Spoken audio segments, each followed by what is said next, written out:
Saludos amigos de BeHealth, Lili García con ustedes nuevamente y en BeHealth continuamos conociendo y rindiendo homenajes a figuras importantes dentro del mundo de la oncología en Puerto Rico y hoy nos honra tener con nosotros al doctor Fernando Cabanillas.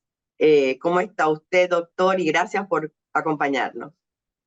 Muy bien, gracias y gracias por invitarme a esta entrevista.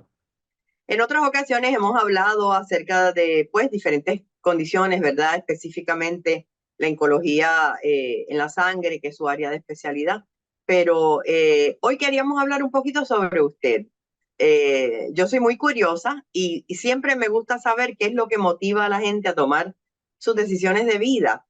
¿Por qué, primero que nada, la medicina? ¿Era de los jóvenes que ya desde niños soñaban con ser médicos o cómo llegó eso a su vida? No fue así. La intención era realmente ser abogado. Entonces, yo tenía muy buenas notas, especialmente en ciencia. Y una monja en el Perpetuo Socorro, Sister Así. María de la Cruz, me dijo, pero Fernando, ¿qué es eso de que tú quieres estudiar y que leyes cuando tú eres tan bueno en biología? Y fue que me sembró esa semilla por primera vez y entonces pues realmente lo de leyes pues venía más bien porque la familia mía era muy amiga de Ángel Viera Martínez Ujú. y Viera Martínez pues yo en el verano lo iba a ver en corte procesando casos y me impresionó, pero la verdad es que yo no creo que yo tenía el talento que tenía él y lo mío me di cuenta después que realmente era la medicina. Bueno, me acabo de enterar que somos producto del Perpetuo Socorro. Yo también me gradué del colegio, de la Ah, academia.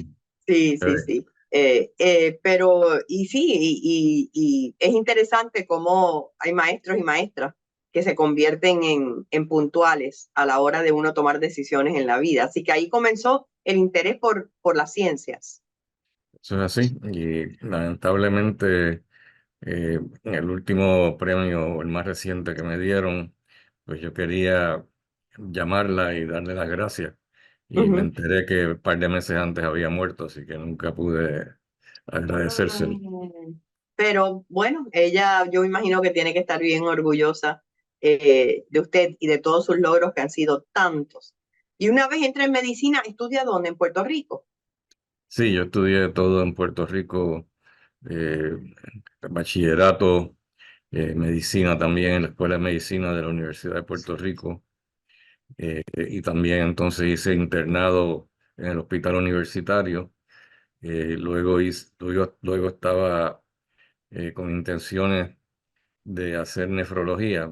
Me interesaba mucho la cuestión de los riñones y entonces solicité para hacer el fellowship, que llaman fellowship, que es una Ujú. subespecialidad, en este caso pues en nefrología, pero solamente tenían una plaza, ya se la habían otorgado. Antes no existía el método de ahora, que es mucho más organizado, ¿no? Era más bien así, pues tú te acercabas y decías, pues me gusta esto y quiero a Claro. ver si puedo. Pero ya pues habían cogido esa plaza y entonces pues estaba yo rotando, porque uno rota cuando está en la residencia de medicina interna, pues uno rota por diferentes especialidades y en ese momento que me dijeron que no había plaza en nefrología, pues yo estaba rotando por hematología, oncología Ajá. y me interesó mucho. Me gustó muchísimo la hematología, especialmente la parte oncológica de la hematología. Y en ese momento, pues el doctor Francisco Muñiz era el jefe del departamento y pues me apoyó mucho y yo pues entonces después de ese primer año decidí que me gustaría ir a Estados Unidos porque estaba desarrollándose el campo de la inmunoterapia y uno de los sitios donde mejor se estaba haciendo eso pues era en Houston, en MD Anderson, el Hospital MD Anderson, un centro de cáncer. Y entonces pues decidí ir allá y el doctor Muñiz me escribió una carta muy positiva. Y yo siempre lo relajo, le digo, pues las cartas esas lo único que faltaba es que dijera que me iba a ganar el premio Nobel de Medicina. Entonces, pues, Bueno, quién no sé. sabe, todavía hay tiempo. No creo. Pero fue interesante porque yo creo que con esa carta tan fuerte, pues ayudó mucho a que me cogieran en el programa. y allí pues hice 3 años de fellowship. Luego pues me ofrecieron una plaza en la facultad del departamento Ujú, y pues, el resto es historia. Ahí pues me involucré mucho en investigación, que es lo que era el fuerte del departamento donde yo estaba, que en aquel momento se llamaba Developmental Therapeutics. La idea, el objetivo de ese departamento era desarrollar terapias nuevas. En aquel tiempo pues estábamos todavía en pañales en cuanto a los tratamientos para cáncer. Hoy en día pues ha cambiado drásticamente, pero en aquel sí, momento pues no había mucho, no habían tantos adelantos. Y eso pues yo creo que también pues fue parte de mi éxito, porque pues tenía un campo estéril frente a mí. Y pues yo pues, empecé a desarrollar la parte del linfoma, que es lo que me llamaba la atención, los linfomas malignos, que son unos ujú, tumores eh, que se desarrollan de los linfocitos y que usualmente responden mejor que otros tumores al tratamiento de quimioterapia. Y entonces pues desarrollé varios tratamientos nuevos, especialmente para linfomas en recaída, y luego también para los linfomas foliculares que se consideraban incurables. Y el jefe mío, que era el doctor Emil J. Freireich, un individuo sumamente brillante, ujú. la persona más inteligente que yo he conocido, que paradójicamente era trompista. En el discurso de inauguración de Trump lo invitaron a él y estaba en primera fila y Trump habló de él. Era un Y me individuo, la imagino verdad. que usted le verbalizó en algún momento su, ¿verdad? Su diferencia con él. Bueno, yo trataba de evitar hablar de eso porque el individuo pues tenía sus ideas, pero que eran completamente opuestas a las mías en términos políticos, pero era una persona sumamente brillante, como dije. Ujú. eh, pero yo me di cuenta ahí que la inclinación política no siempre tiene que ver con la inteligencia, porque No, definitivamente. este individuo era realmente único. Eh, Fue candidato a Premio Nobel de Medicina. Yo creo que no se lo dieron porque era un individuo sumamente controversial y Ah, tenía muchos enemigos. Entonces, de hecho, cuando él empezó, él fue el primero en desarrollar tratamiento curativo para leucemia linfoblástica aguda en niños. Antes de llegar a MD Anderson, él estaba en el National Cancer Institute en Bethesda, Maryland, y allí pues él llegó y allí le dijeron que tu trabajo o tu objetivo debe ser desarrollar una cura para la leucemia. Y él pues se lo tomó muy en serio y empezó a ajá, desarrollar tratamientos nuevos. En aquel tiempo pues lo que se hacía con la quimioterapia es que se daba una a la vez. Por ejemplo, para la leucemia linfoblástica aguda pues le daban vincristina y respondían por un tiempo corto, luego recaían, entonces le daban otra cosa, le daban por ejemplo metotrexato, y luego cuando eso fallaba entonces le daban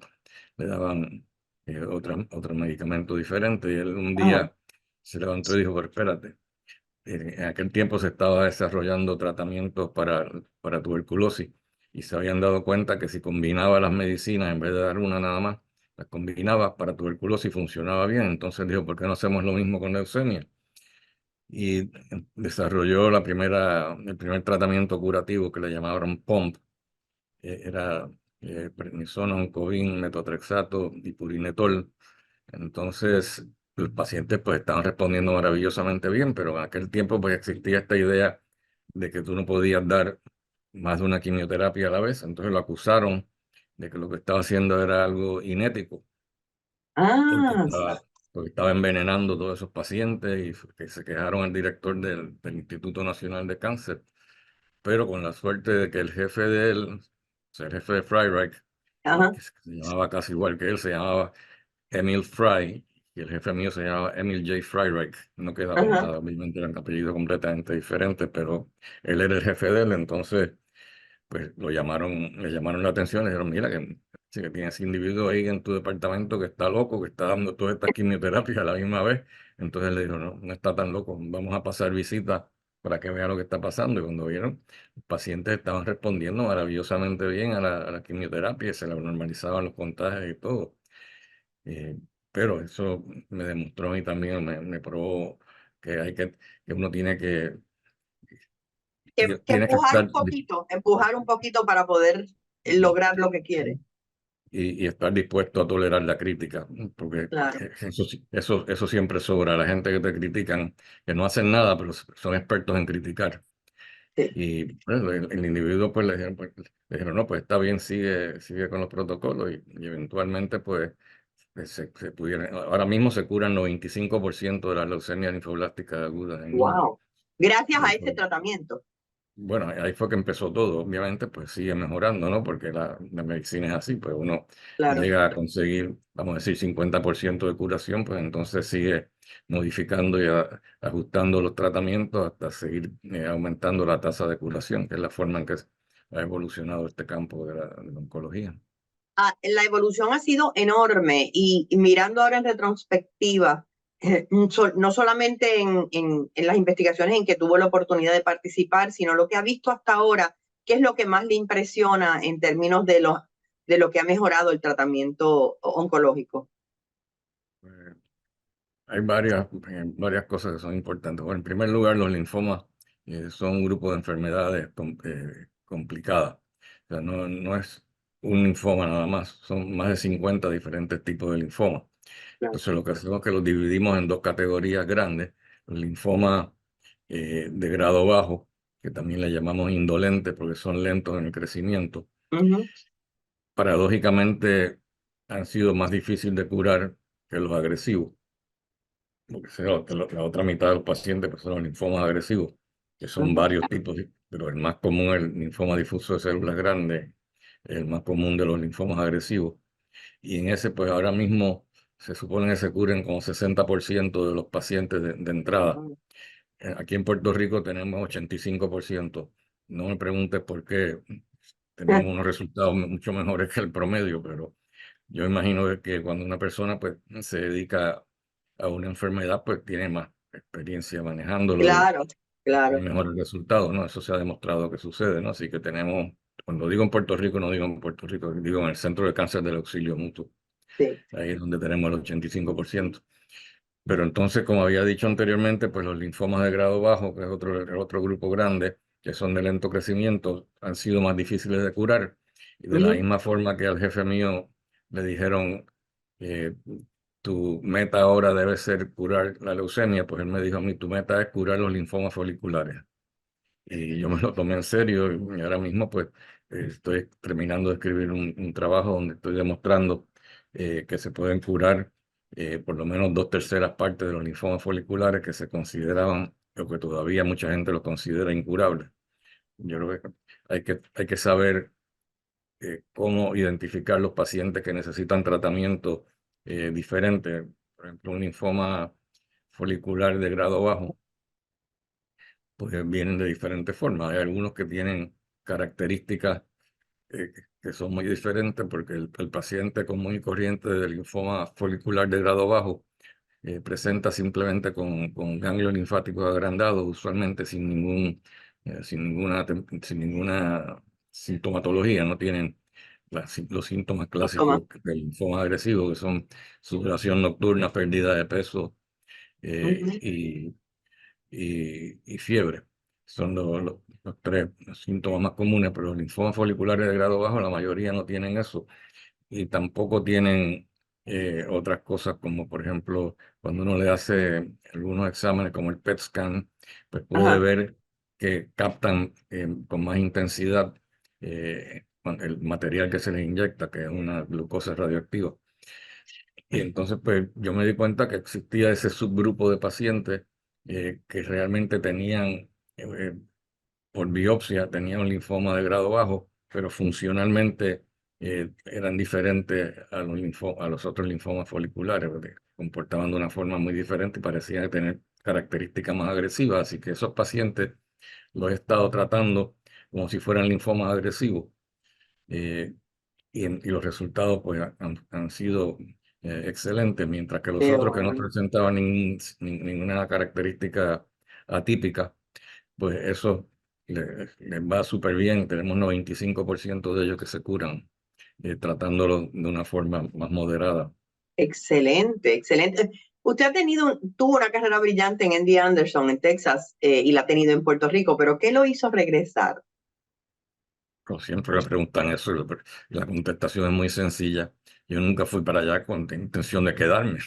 Lo que Okay. pasa, lo que pasa es que me enamoré del hospital, básicamente, de Ujú. la forma que se trabaja allí y las facilidades extraordinarias, cómo se estimula la investigación. Entonces, pues, cuando vine a ver, pasaron 28 años y yo Wow. dije, pero esto no puede ser, yo no puedo estar todavía más tiempo aquí. Así que decidí entonces retirarme de allá y regresarme a Puerto Rico y fundar el Centro de Cáncer del Auxilio Mutuo.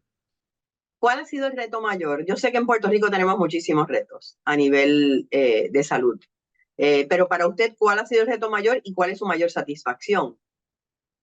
Bueno, el reto mayor es hacer trabajo de investigación científica, porque aquí en Puerto Rico, pues, no hay una tradición como existía o como Ujú. existe en Houston y en otros centros académicos grandes. Obviamente, no es lo mismo trabajar en un centro de cáncer eh, que es, vamos a decir, una décima parte de lo que es el hospital MD Anderson en Houston. Que sabemos que en Texas todo es grande, Sí, pero, pero el hospital donde yo trabajaba es el hospital más grande de cáncer del mundo entero. claro. Entonces, pues, no es el tamaño lo que es importante, sino el volumen de pacientes.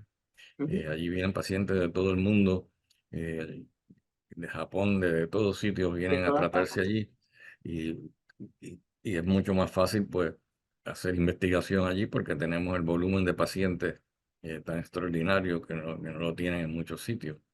Obviamente en Puerto Rico pues una islita de 35% no compara jamás Claro, con Texas. eh, y, pues es más difícil reclutar pacientes y hacer este estudios con la velocidad que se pueden hacer allá en MD Anderson. claro. Hablando de pacientes, yo sé que tiene que haber tenido tantas, porque el área de la oncología es un área que puede ser bien triste, ¿verdad? Y difícil de manejar para un oncólogo, pero historias de éxito, ¿puedes recordar alguna en particular que se ha quedado en su corazón? Oh, sí, claro. Una paciente que me recuerdo vividamente cuando yo estaba en Houston y estaba dando una conferencia en España y ya estaba en el aeropuerto ya de regreso para Houston y se acerca este individuo que yo no sé cómo pudo entrar por seguridad para Ajá. decirme que la hija de él tenía linfoma y que él se había enterado que yo estaba allí y que yo era experto en linfoma y él quería que yo la viera. Y era una muchachita, en aquel momento tenía como 19 años, lo Ujú. cual es raro para este tipo de linfoma que ella tenía, precisamente el linfoma folicular que se consideraba incurable. Ajá. Esa paciente era gente de mucho dinero, vamos a ponerlo claro, eran Eh, millonarios, Españoles en sí, España. Sí, españoles, eran millonarios y no tenían ninguna dificultad en mudarse a Texas, así que eso fue lo que hicieron, claro. se mudaron a Houston y entonces pues yo la traté allí con un tratamiento agresivo, Ujú. eh, pero estamos hablando hace como 35 años atrás. Claro, Y la niña de 19 años hoy en día pues es veterinaria, eh, casada con 3 hijos y ha seguido en remisión completa continuamente. Y se convirtieron en amigos míos porque los padres eran amantes del vino también y ujú. me invitaban a tomar vino a la casa y eso, así que nos hemos convertido en amigos y cada vez que hay algo importante en la familia, pues ellos me lo hacen saber y me invitan a que vaya allá. Pero realmente lo estamos hablando de hace mucho tiempo atrás, obviamente, pero hoy en día la situación con los linfomas yo la encuentro cada vez más emocionante. Y de hecho voy a escribir una columna, estoy escribiéndolo ahora mismo, o sea, yo escribo una columna para el Nuevo Día que se Ujú. publica todos los domingos. Y Sí, estoy escribiendo una acerca de lo emocionante que es tratar ahora los linfomas agresivos, porque los linfomas agresivos, pues, se curan la mayoría de ellos, pero no todos. claro, Entonces, el problema es cuando no se curan de primera intención, pues es difícil eh, conseguir algo que los vaya a curar, especialmente si no han tenido una respuesta favorable de primera intención, de primera línea. Ujú, Si el paciente demuestra o el tumor demuestra que es resistente hasta el punto de que no llega a alcanzar una remisión buena, esos pacientes usualmente cuestión de meses se morían. Hoy en día tenemos cantidad de nuevos tratamientos y el campo ha evolucionado tan rápidamente que no dejo de emocionarme. Claro, los muchachos jóvenes que no tienen el trasfondo que yo tengo y que no han pasado por toda la historia del manejo del linfoma, pues lo ven normal, ¿no? Pero ujú. obviamente eso no es normal, pues, no era normal. Ahora En pues, su época, no, no, no, no, no. Jamás en hablando la vida. Y de hace hablando de esos 5 años, muchachos, perdón, estoy hablando de los últimos, básicamente los últimos 3 años. Eh, claro, no estoy hablando de claro, hace 30 años atrás, estoy hablando de hace 3 años atrás. Esos pacientes se morían se poco morían. tiempo si no respondían bien a primera línea. Y ahora pues tenemos una cantidad de nuevos tratamientos que se han desarrollado, que son básicamente modalidades de inmunoterapia, que fue lo Ujú, que me interesó de primera intención y que me llevó a MD Anderson. Pero en aquel tiempo la inmunoterapia estaba en pañales. Hoy en en día pañales. se está mucho más sofisticado y tenemos una cantidad de diferentes tratamientos que no teníamos antes. Ah, usted mencionó la columna, yo soy lectora de ella todos los domingos y obviamente pues usted nunca ha sido tímido en hablar acerca de, en este caso mencionó a Trump, ¿verdad? Pero hablar de política o decir su opinión, ¿eso le ha afectado de alguna forma dentro de su práctica? Porque me imagino que no todos sus pacientes tal vez están de acuerdo con usted. Bueno, yo con los pacientes prácticamente nunca hablo de política, ¿no? Pero de afectarme no, no me ha afectado, que yo sepa, no me ha afectado porque tengo Ajá, muchos pacientes, no, no tengo escasez de pacientes. qué bueno. O sea, y eso es algo que es natural en usted y siempre lo ha sido, el ser, ¿verdad? El hablar acerca de estos temas. Bueno, yo nunca he sido tímido en cuanto a expresarme cuando yo pienso que algo está correcto, pues lo digo. Eh, Trato de evitar ese tema con pacientes, con Claro. excepción de algunos que yo sé que piensan igual que yo, ¿no? Pero trato de evitar hablar de eso, igual que trataba de evitar hablar de eso con el jefe mío, que yo sabía que no, que no le gustaba. El jefe mío él era originalmente de Chicago, pero realmente su carrera la hizo mayormente en Houston, en MD Anderson. Ujú, Y hace unos años atrás, cuando yo me había mudado ya a Puerto Rico, pues lo invité a dar una conferencia aquí, lo llevé a una casa que tenemos de campo en Aguas Buenas. ajá. eh, y si no me había dado cuenta que yo tenía un letrero allí que decía, Life is too short to live in Houston. La vida es muy corta para vivir en Houston. Cuando aquel hombre vio aquello, se escandalizó. Me Me dijo, ¿cómo imagino. es posible que tú digas eso, Fernando? Y yo, ay, Dios mío.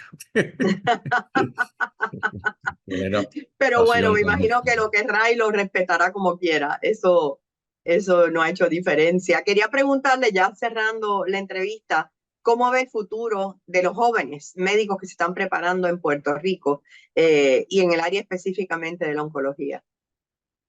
Pues hay cantidad de muchachos jóvenes que son excelentes, realmente son muy, muy buenos. Ahora mismo, eh, uno de ellos que estuvo conmigo aquí en en el Centro de Cáncer del Auxilio Mutuo, está haciendo un fellowship en linfoma en MD Anderson. Mm, Y es un muchacho excelente. Hay otro que empieza el año que viene a hacer un fellowship en leucemia. O sea que material hay muchachos muy brillantes, muy bien preparados. Y yo creo que tenemos un futuro bueno en la oncología. ahora lo que tenemos es que rezar de que vuelvan a Puerto Rico. Sí, bueno, yo estoy tratando de ocuparme de eso, pero no soy un muy buen ejemplo porque me tardé demasiado en regresar. Pero ojalá sea así. Doctor, muchísimas gracias por su tiempo, gracias por todos los logros y lo que le da a sus pacientes y a Puerto Rico a través de su investigación. Y ojalá que sea mucho más lo que llegue a través del Centro de Cáncer del Auxilio Mutuo y de su staff, ¿verdad? Y que sigamos investigando y sigamos logrando cosas maravillosas con los pacientes de cáncer. Muchas gracias. Gracias a ustedes también siempre por acompañarnos y será hasta la próxima. Hasta luego. Toma el control de tu salud con BeHealthPR.com y síguenos en nuestras redes sociales.